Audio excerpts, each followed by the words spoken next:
It's a big policy shift.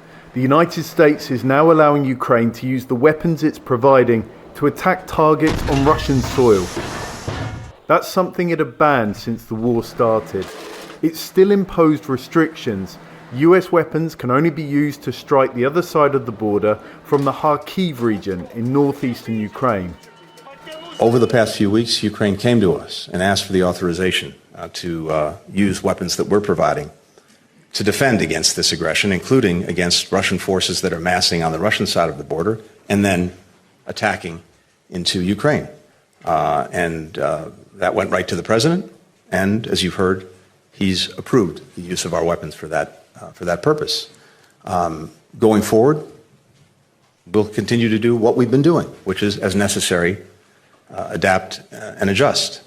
That adapting and adjusting has come after Russia bombarded Kharkiv for months with missiles and glide bombs launched from Russian territory.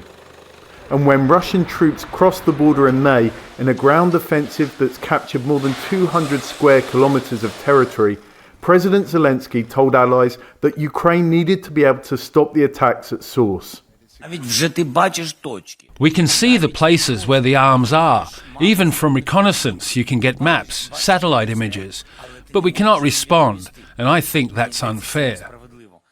European allies like the UK, France and now Germany have agreed, all allowing Ukraine to use their weapons to hit targets on Russian soil too, with varying degrees of restrictions. But the US is by far the country's biggest arms supplier. Ukraine needed it on board. But for President Biden, strikes on Russian territory using US weapons was for a long time a red line. He and his government worried about escalating the war and countries from the NATO military alliance getting dragged in.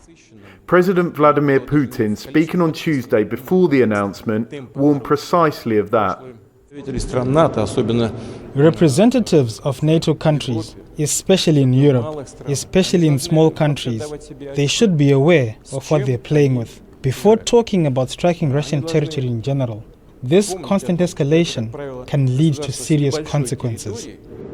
NATO Secretary General riposted this Friday. Russia has escalated by invading another country, and Russia has escalated just last week by opening a new front where they are hitting Ukraine from inside Russia. And of course, to assume that Ukraine should not hit back is in no way reasonable, because Ukraine must be able to defend their territory.